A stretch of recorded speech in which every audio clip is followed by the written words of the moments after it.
ओम श्री साई राम। श्री साई सचित। अध्याय 39। बाबा का संस्कृत ज्ञान। गीता के एक श्लोक की बाबा द्वारा टीका समाधि मंदिर का निर्माण। इस अध्याय में बाबा ने गीता के एक श्लोक का अर्थ समझाया है। कुछ लोगों की ऐसी धारणा थी कि बाबा को संस्कृत भाषा का ज्ञान न था और नाना साहब की भी उनके प्रति ऐसी ही धारणा थी।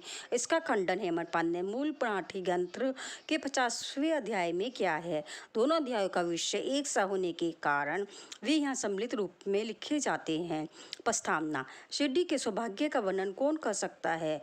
श्री द्वारका माई भी धन्य है जहाँ श्री साई ने आकर निवास किया और वहीं इस समाधिस्थ हुए।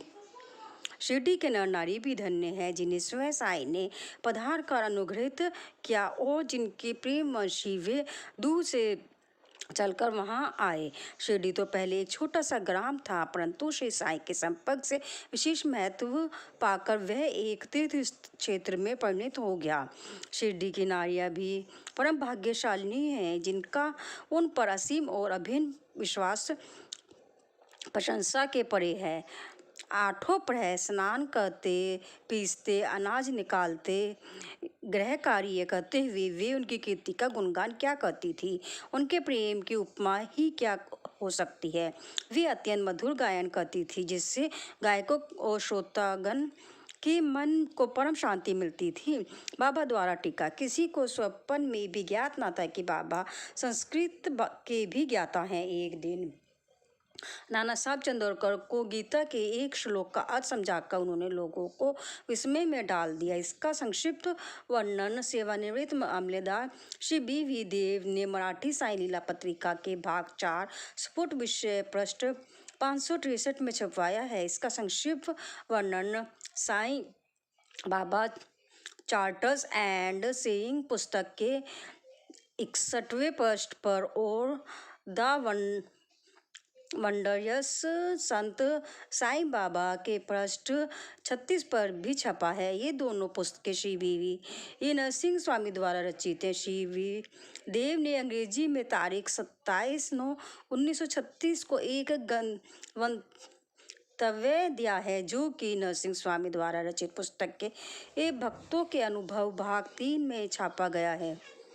श्री देव के इस विषय की प्रथम सूचना नाना साहब चंदोरकर से प्राप्त हुई थी, इसीलिए उनका कथन नीचे उद्धृत किया जाता है। नाना साहब चंदोरकर वेदांत के विद्यार्थियों में से एक थे। उन्होंने अनेक टीकाओं के साथ गीता का अध्ययन भी किया था तथा उन्हें अपने इस ज्ञान का अहंकार भी था। उनका मत था कि बाबा संस्कृत भाषा से सर्वथा अनभिज्ञ है, इसीलिए बाबा ने उनके इस भ्रम का निवारण करने का विचार किया है। यह उस समय की बात है जब भक्तगण अल्पसंख्या में आते थे। बाबा भक्तों से एकांत में देर तक वार्तालाप क्या करते थे। नाना साहब इस समय बाबा की चरण सेवा कर रहे थे और अस्पष्ट शब्दों में कुछ गुनगुना रहे थे। बाबा, नाना तुम धीरे धीरे क्या कह रहे हो। नाना, मैं गीता का एक श्लोक का पाठ कर रहा हूँ। बाबा, कौन सा श्लोक है वह। नाना, यह भगवत गीता का एक श्लोक है। बाबा, जरा उसे उच्च स्वर में कहो। नाना तब नाना भगवत गीता के 4वें अध्याय का 34वां श्लोक कहने लगे। तदिद प्रणिपातेन परिप्रश्ने सेवाए उपदेशन्ति ते ज्ञान ज्ञाने स्तवदर्शन। बाबा, नाना क्या तुम्हें इसका अर्थ विदित है। नाना, जी महाराज। बाबा, यदि विदित है तो मुझे भी सुनाओ। नाना, इसका अर्थ है तत्व को जानने वाले ज्ञानी पुरुषों को भली प्रकार दंडवत का सेवा और निष्कपट भाव से किए गए प्रश्न द्वारा उस ज्ञान को जान वे ज्ञानी जिन्हें इस सदस्तु ब्रह्मा की प्राप्ति हो चुकी है तो तुझे ज्ञान का उपदेश देंगे। बाबा, नाना मैं इस प्रकार का संकुल भावार्थ नहीं चाहता। मुझे तो प्रत्येक शब्द और उसका भाषांतरित उच्चारण करते हुए व्याकरणात्मक अर्थ समझाओ। अब नाना एक एक शब्द का अर्थ समझाने लगे। बाबा, नाना क्या केवल साष्टांग नमस्कार करना ही पर्याप्त है। नाना, नमस्कार करने के अतिरिक्त मैं प्राणिपात का कोई दूसरा अर्थ नहीं जानता। बाबा, परिभ्रमण का क्या अर्थ है। नाना प्रश्न पूछना। बाबा प्रश्न का क्या अर्थ है? नाना वही प्रश्न पूछना। बाबा यदि परिप्रश्न और प्रश्न दोनों का अर्थ एक ही है तो फिर व्यास ने परि उपसर्ग का प्रयोग क्यों किया? क्या व्यास की बुद्धि भ्रष्ट हो गई थी? नाना मुझे तो परिभ्रष्ट का अन्य को अर्थ विदित नहीं है। बाबा सेवा किस प्रकार की सेवा से यहाँ आशय है? नाना वही जो हम लोग सदा आपकी करते रहते हैं। बाबा क्या यह सेवा पर्याप्त है? नाना और इससे अधिक सेवा का कोई विशिष्ट अर्थ मुझे ज्ञात नहीं है। बाबा दूसरी पंक्ति में उपदेशयन्ति ते ज्ञान में क्या तुम ज्ञान शब्द के स्थान पर दूसरे शब्द का प्रयोग कर इसका अर्थ कह सकते हो? नाना जी हाँ। बाबा कौन सा शब्द? नाना अज्ञानम। बाबा ज्ञान के बजाय उस शब्द को जोड़कर क्या इस श्लोक का अर्थ निकलता है? नाना जी नहीं, शांकर भाष्य में इस प्रकार का कोई व्याख्या नहीं है। बाबा नहीं है तो क्या हुआ? यदि अज्ञान शब्द के प्रयोग से कोई उत्तम अर्थ निकल जा सकता है तो उसमें क्या आपत्ति है?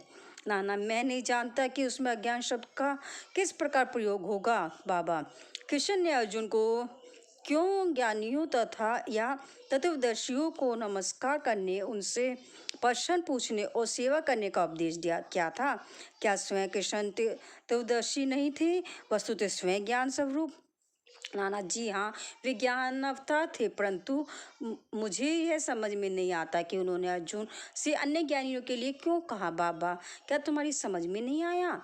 अब नाना अधभ्रष्ट हो गए और उनका घमंड चूर हो चुका था। तब बाबा स्वयं इस प्रकार अर्थ समझाने लगे। ज्ञानियों को केवल सष्टा नमस्कार करना पर्याप्त नहीं है, हमें सदगुरु के प्रति अनन्य भाव से शरणागत होना चाहिए। केवल प्रश्न पूछना पर्याप्त नहीं है, किसी को प्रवृत्ति या पाखंड या वाक्य जाल में फंसाने या कोई त्रुटि निकालने की भावना से प्रेरित होकर प्रश्न नहीं करना चाहिए। वन प्रश्न उत्सुकता पूर्वक केवल मोक्ष या आध्यात्मिक पथ पर उन्नति प्राप्त करने की भावना से ही प्रेरित होकर करना चाहिए। मैं सेवा करने या अस्वीकार करने में पूर्ण स्वतंत्र हूँ। जो ऐसी भावना से कार्य करता है वह सेवा नहीं ही कही जा सकती। उसे अनुभव करना चाहिए कि मुझे अपने शरीर पर कोई अधिकार नहीं है, इस शरीर पर तो गुरु का ही अधिकार है और केवल उनकी सेवा के निमित्त ही यह विद्यमान है। इस प्रकार आचरण करने में तुम्हें सदगुरु द्वारा ज्ञान की प्राप्ति हो जाएगी, जैसा कि पूर्व श्लोक में बताया गया है। नाना को यह समझ में नहीं आ सका कि गुरु किस प्रकार अज्ञान की शिक्षा देते हैं। बाबा ज्ञान का उपदेश कैसा है? अर्थात भविष्य में प्राप्त होने वाली आत्मानुभूति की शिक्षा अज्ञान का नाश करना ज्ञान है। गीता के श्लोक 1866 पर ज्ञानेश्वरी भाष्य की ओवी 1396 में इस प्रकार वर्णन है। हे अर्जुन, यदि तुम्हारी निद्रा हो, स्वप्न भंग हो, तब तुम स्वयं हो वह इसी प्रकार है। गीता के अध्याय 5:16 के आगे टीका में लिखा है, क्या ज्ञान में अज्ञान नष्ट करने के अतिरिक्त कोई और भेद भी है? अंधकार नष्ट करने का अर्थ प्रकाश है। जब हम दैत्य नष्ट करने की चर्चा करते हैं तो हम अदैत्य की बात करते हैं, और जब हम अंधकार नष्ट करने की बात करते हैं तो उसका अर्थ है कि प्रकाश की बात करते हैं। यदि हम अदैत्य की स्थिति का अनुभव करना चाहते हैं तो हमें दैत्य की भावना नष्ट करनी चाहिए। यह दैत्य स्थिति प्राप्त होने का लक्षण है। दैत्य में रहकर अदैत्य की चर्चा कौन कर सकता है? जब तक वैसी स्थिति प्राप्त ना हो तब तक क्या उसका कोई अनुभव कर सकता है? शिष्य भी सदगुरु के समान ही ज्ञान की मूर्ति है। उन दोनों में केवल अवस्था, उच्च अनुभूति, अद्भुत अलौकिक सत्य, आदित्य योग्यता और ऐश्वर्य योग में भिन्नता होती है। सदगुरु निर्गुण निराकार सच्चिदानंद है। वस्तुतः वे केवल मनुष्य जाति और विश्व के कल्याण के निमित्त स्वेच्छापूर्वक मानव शरीर धारण करते हैं, परंतु न देह धारण करने पर भी उनकी चिंता सत्ता की अनंतता में कोई बाधा उपस्थित नहीं होती। उनकी आत्मबुद्धि, लाभ, दैविक शक्ति और ज्ञान सदा एक से रहते हैं। शिष्य का भी तो यथार्थ में वही स्वरूप है, परंतु अनगिनत जन्मों के कारण उसे अज्ञान उत्पन्न हो जाता है और उसके ई के वशीभूत होकर उसे भ्रम हो जाता है तथा अपने शुद्ध चैतन्य स्वरूप की विस्मृति हो जाती है। गीता का अध्याय 5 देखो, अज्ञानो वृत ज्ञान तेन पहनती जंतव जैसा कि वहाँ बतलाया गया है कि उसे भ्रम हो जाता है कि मैं जीव हूँ, एक प्राणी हूँ और दुर्बल और असहाय हूँ। गुरु इस अज्ञान रूपी जड़ को काट कर फेंक देता है और इसीलिए उसे उपदेश करना पड़ता है। ऐसे शिष्य को जो जन्म जन्मांतरों से यह धारणा करता आया है कि मैं तो जीव हूँ, दुर्बल हूँ, असहाय हूँ, गुरु सैकड़ों जन्मों तक ऐसी शिक्षा देते हैं कि तुम ही ईश्वर हो, सर्वशक्तिमान और समर्थ हो। तब कहीं जाकर उसे किंचित मात्र भास होता है कि यथार्थ में मैं ही ईश्वर हूँ। सतत भ्रम में रहने के कारण ही उसे ऐसा भास होता है कि मैं शरीर हूँ, एक जीव हूँ तथा ईश्वर और यह विश्व मुझ से एक भिन्न वस्तु है। या यह तो केवल एक भ्रम मात्र है जो अनेक जन्म धारण करने के कारण उत्पन्न हो गया है। कर्मानुसार प्रत्येक प्राणी को सुख दुख की प्राप्ति होती है। इस भ्रम, इस त्रुटि और इस अज्ञान के जड़ को नष्ट करने के लिए हमें स्वयं अपने से प्रश्न करना चाहिए कि यह अज्ञान कैसे पैदा हो गया, वह अज्ञान कहाँ है, और इस त्रुटि को दिग्दर्शन कराने को ही उपदेश कहते हैं। अज्ञान के नीचे लिखे उदाहरण हैं। मैं एक जीव प्राणी हूँ, शरीर ही आत्मा है, मैं शरीर हूँ, ईश्वर विश्व और जीव भिन्न भिन्न तत्व हैं। मैं ईश्वर नहीं हूँ, शरीर आत्मा नहीं है। इसका बोध, इसका ज्ञान ना होना कि ईश्वर विश्व और जीव सब एक ही हैं, जब तक इन त्रुटियों का उसे दिग्दर्शन नहीं कराया जाता तब तक शिष्य और यह कभी अनुभव नहीं हो सकता कि ईश्वर, जीव और शरीर क्या है, उनमें क्या अन्य आश्रित संबंध है तथा वे परस्पर भिन्न है या अभिन्न हैं अथवा एक ही हैं। इस प्रकार की शिक्षा देना और भ्रम को दूर करना ही अज्ञान का ज्ञानोपदेश कहलाता है। अब प्रश्न यह है कि जीव जो स्वयं ज्ञान होती है, उसे ज्ञान की क्या आवश्यकता है। उपदेश का हेतु तो केवल त्रुटि को उसकी दृष्टि में लाकर अज्ञान को नष्ट करना है। बाबा ने आगे कहा है, प्राणिपात का अर्थ है शरणागति। शरणागत होना चाहिए तन मन धन से, अर्थात अन्य भाव से। कृष्ण अन्य ज्ञानियों की ओर क्यों संकेत करते हैं। सद भक्त के लिए तो प्रत्येक तत्व वासुदेव है। भगवद गीता अंग 7:19 अर्थात कोई भी गुरु अपने भक्त के लिए कृष्ण है और गुरु शिष्य को वासुदेव मानता है और कृष्ण इन दोनों को अपने प्राण और आत्मा। भगवद गीता के अंग 7:18 पर ज्ञानी देव की टीका, चूंकि श्री कृष्ण को विदित था कि ऐसे अनेक भक्त और गुरु विद्वान हैं, इसलिए उनका महत्व बढ़ाने के लिए ही श्री कृष्ण ने अर्जुन से ऐसा उल्लेख किया। समाधि मंदिर का निर्माण। बाबा जो कुछ करना चाहते थे उसकी चर्चा वे कभी नहीं करते थे, परंतु आसपास ऐसा वातावरण और परिस्थितियाँ निर्माण कर देते थे कि लोगों को उनका मंत्र परंतु निश्चित परिणाम देखकर बड़ा अचंभा होता था। समाधि मंदिर इस विषय का उदाहरण है। नागपुर के प्रसिद्ध लक्ष्मी अधिपति श्रीमान बाबू साहब बुट्टी सकुटुंब शिरडी में रहते थे। एक बार उन्हें विचार आया कि शिरडी में स्वयं एक वाड़ा होना चाहिए। कुछ समय के पश्चात जब वे दीक्षित वारिस में निद्रा ले रहे थे तो उन्हें एक स्वप्न हुआ।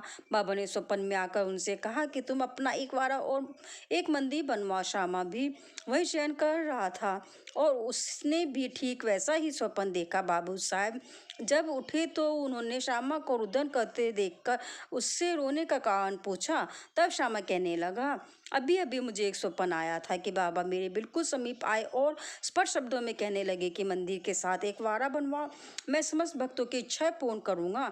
बाबा के मधुर और प्रेम पूर्ण शब्द सुनकर मेरा प्रेम उमड़ पड़ा तथा गला रुंध गया और मेरी आंखों से अश्रु की धारा बहने लगी, इसलिए मैं जोर से रोने लगा। बाबू साहब भुट्टी को आश्चर्य हुआ कि दोनों के ये स्वप्न एक से ही हैं।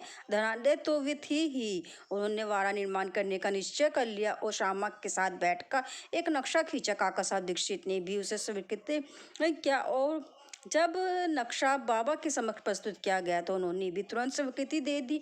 तब निर्माण कार्य प्रारंभ कर दिया गया और श्यामा की देखरेख में नीचे की मंजिल तहखाना और कुआं बनकर तैयार हो गया। बाबा भी लेंडी को आते जाते समय परामर्श दे दिया करते थे। आगे यह कार्य बाबू साहब जोग को सौंप दिया गया।